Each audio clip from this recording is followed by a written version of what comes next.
Hi friends, Michele Sweeney here, and today I'm in the test kitchen whipping up a sweet treat using 5 ingredients from LorAnn. Now if you're a family looking for a fun project to do, or maybe you have a special occasion coming up, like, I don't know, maybe St. Patrick's Day, I've got a fun project for you. I'm going to show you how to create this creme de menthe cake. We're going to top it off with a water ganache, and then I'm going to show you some simple piping techniques. We're going to embellish the whole thing with some fun sprinkles and some delicious chocolate shards. So grab your apron and let's get started. Let's talk a little bit about what we need to create our project today. In front of me I have my devil's food cake, so you want to make one recipe of that. I've also got a recipe of my vanilla cake. And what I did with my vanilla cake was I divided my batter. I colored 2 of the bowls of batter different greens. So I have a light green and I have a dark green. And the way that I did that was I used a little bit of gel coloring. And if you're not familiar with gel coloring, it is specially formulated for baking as well as for frostings. This is a great product by LorAnn. And a little goes a long way. So these are different than your regular dyes that you get in the grocery store, you know, like the ones you'd use to color Easter eggs. We don't want to use those. We want to use a gel-based coloring like this one. And the reason being is that we get a consistent result every time, and it's concentrated and formulated again for baking and for making frostings. So a little goes a long way. I just used a little toothpick. I put a little bit of color in my bowl of batter, mixed it up, and then repeated it for the other color. So I started light and then I went dark. Now, in my vanilla bean recipe, again with those portions divided out, these 2 have peppermint bakery emulsion in them. So what is bakery emulsion? Well, bakery emulsions, I love them. I've been using them for over 10 years, and it's something that I stock in my pantry. And they're great because unlike extracts, which are alcohol-based, bakery emulsions don't bake out. So you get that really intense flavor just by using, you know, a little bit. I will say that the peppermint bakery emulsion tends to be strong. So where I would tell you with the regular bakery emulsions, you know, they're equal parts. So if your recipe calls for 1 teaspoon, you normally use 1 teaspoon of the bakery emulsion. But for this particular recipe, I want you to actually taste your batter. I want you to start off with a ½ teaspoon and, you know, see if that's strong enough for you. Keep in mind that both of the light green and the dark green cakes both have the peppermint bakery emulsion in them. So we want to kind of, you know, tread lightly. We don't want to have too much flavor in there because we don't want to overpower the entire cake. For my vanilla cake, I used vanilla bean paste. Love vanilla bean paste. I use it all the time in both sweet and savory cooking. And the thing that I love about it the most is that it's actually made from real vanilla beans. So when you bake up a cake and you put a little bit of this vanilla bean paste in it, or you make a buttercream, you can actually see the little flecks of vanilla beans throughout. And that is a telltale sign that you really love someone because you are using real vanilla bean paste. And as far as how much do you put in, if your recipe again calls for 1 teaspoon, you would use 1 teaspoon of this. So equal conversions. Another product that we're going to use today are coating compounds. And I've got a dark cocoa coating compound and I have a white chocolate coating compound. We're going to be using the dark cocoa compound for our ganache filling, which is going to go on top of our devil's food cake. And then my white coating compound I'm going to use to create a water ganache, which I'm going to color with the gel coloring and do a fun drip. Now, these are technically not chocolate, and I love this product because when you're in a hurry and you want to use something quickly, whether you're making candy or in this case a water ganache or even a regular ganache, they don't require you to temper it. So that is such a convenience to not have to go through the process of tempering. And it has a whole slew of different things that you can use it for. Water ganache is just one of them. You can also use it for candy barks as well as making homemade chocolates. We're also going to be using some fun sprinkles to embellish our cake. And then I've got some, like I mentioned, ganache, whipped ganache for one of our fillings. And then we're going to use buttercream, vanilla buttercream, and then we're going to use a peppermint buttercream in between our layers. I've gone ahead and cut my cakes down, and the reason why I did that was I really, want to see these beautiful colors come through on my cake, but it also makes it easier when you're going to frost the cake to get a nice level coat. So I'm gonna go ahead and assemble my cake. I've got some ganache here, and I just used the dark cocoa ganache, or the dark cocoa coating compound, to create my ganache, and 40% whipping cream. Now I do a 1-to-1 ratio, and I like that because it's easy to spread. I don't want it to firm up super hard, so that's why I do the 1-to-1. So I'm just gonna go ahead and put a pretty generous layer of this ganache here on my cake. And again, I've gone ahead and cut the edges off, and that's just because it makes it a lot easier to get a nice clean edge. So there's my chocolate. Next, I'm gonna go ahead and add my dark green layer. So I'm gonna put that one right on top. And to that, I'm gonna add a little bit of my green peppermint buttercream. So I've got some of that right here. Again, I'm gonna be generous with this. I'm gonna reserve a little bit for a little technique that I'm gonna show you on the sides here in a little bit. So the next layer is gonna be my light green layer.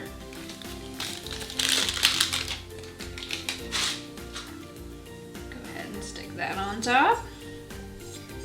Looking good. And to that, I'm going to add my vanilla buttercream. And then I'll put my vanilla bean cake on top of that.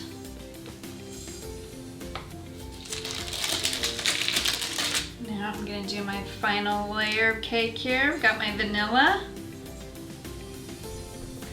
And I'm just gonna start adding my buttercream. So I'm gonna put a healthy dollop on top.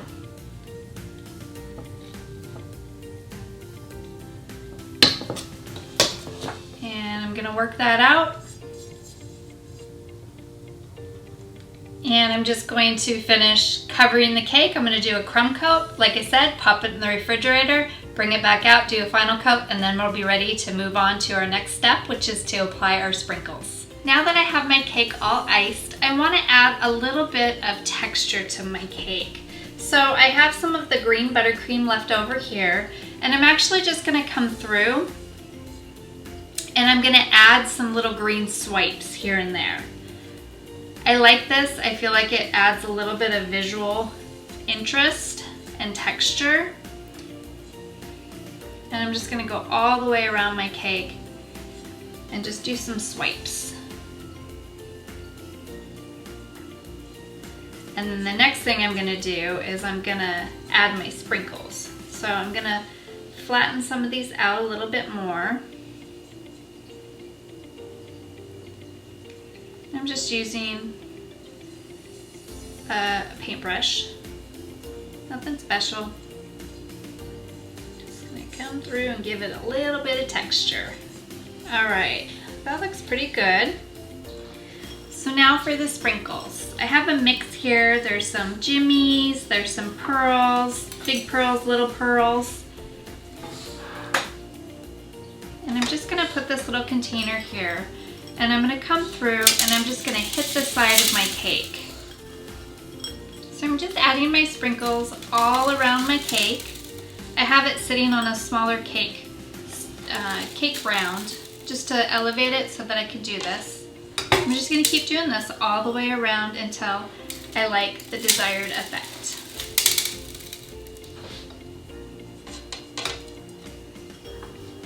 I like the way that looks, so I'm going to go ahead and put my cake in the refrigerator for at least 30 minutes. I want it to firm up, and then I'm going to make my water ganache and go ahead and start my drip process. For any of your sprinkles that are left over, you can just put them right back in your container and you're good to go. I want to make some little shards of chocolate. So I just melted some of the dark cocoa coating compound, and I have a piece of acetate here. And I'm just going to take my chocolate and I'm going to pour it out onto my acetate sheet. And I'm going to spread it out into a thin layer. And I'm going to let that set up, and then I'm going to break it into little pieces, little shards, and I'm going to put that on top of the cake to signify what one of the flavors is on the inside of the cake. And I think it'll make a pretty little garnish. So I'm just going to spread this out, let it set up, and then I'll break it into little shards. While we're waiting for our cake to set up, I want to go ahead and make my water ganache. I have 6 ounces of coating compound melted, and to that I'm going to add a little bit of the green gel color. And I want to add this now so that I can see what my color, you know, how dark it is or how light it is, so I can adjust. And get a little drop in there. And I'm going to take a little whisk here and mix this around. Now with the gel coloring, if you let it sit for about 15 minutes, it will get a little bit darker. So keep that in mind when you're doing your colors. And I'll let that set up and it will develop a little bit more. So to this, I have 1 ounce of warm water. And I'm gonna go ahead and add that right in. And because again, this is a coating compound, I can do this. I can add water.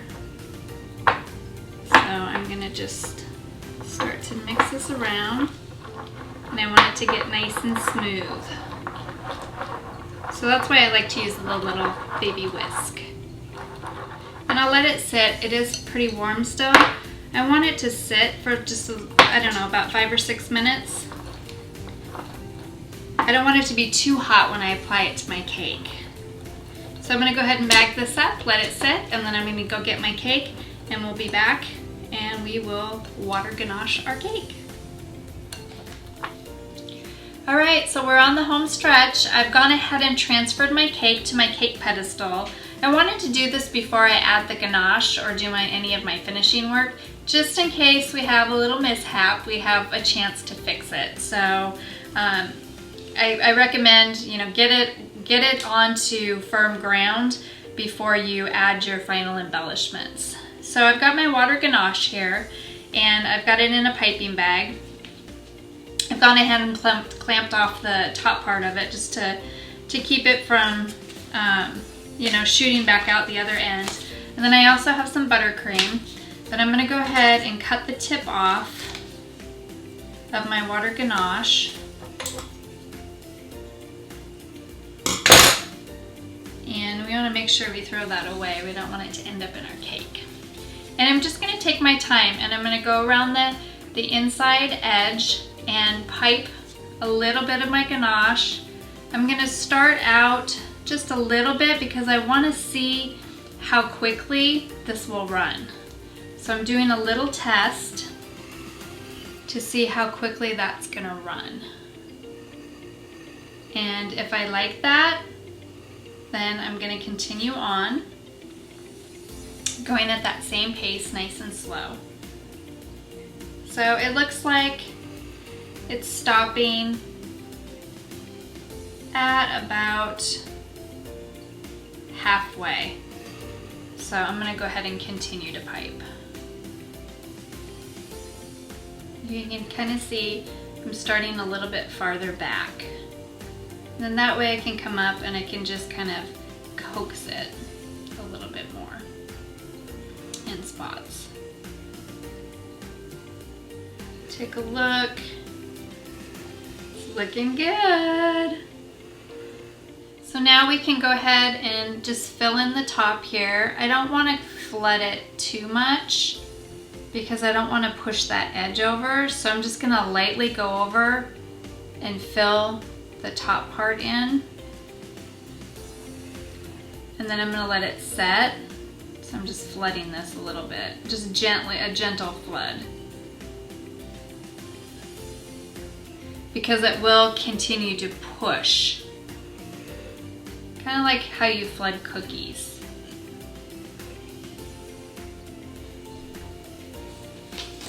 There we have our drips.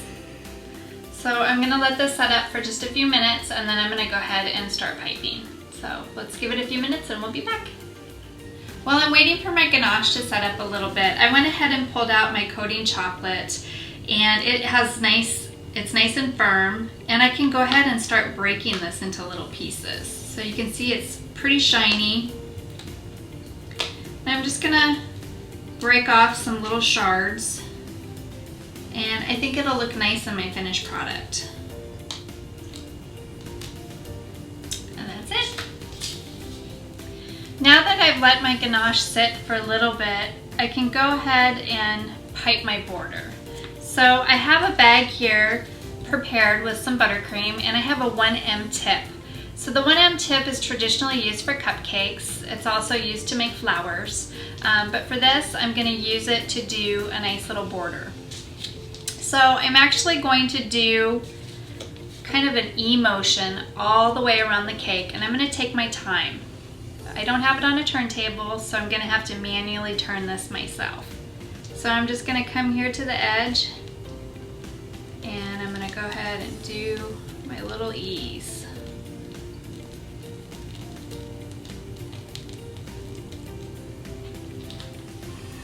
Give the cake a little turn, and just pick up where I left off.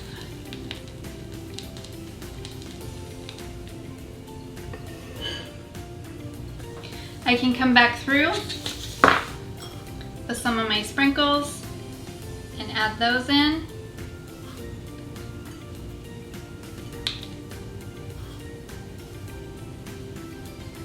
I can come through with some of my shards and kind of just stick those here and there.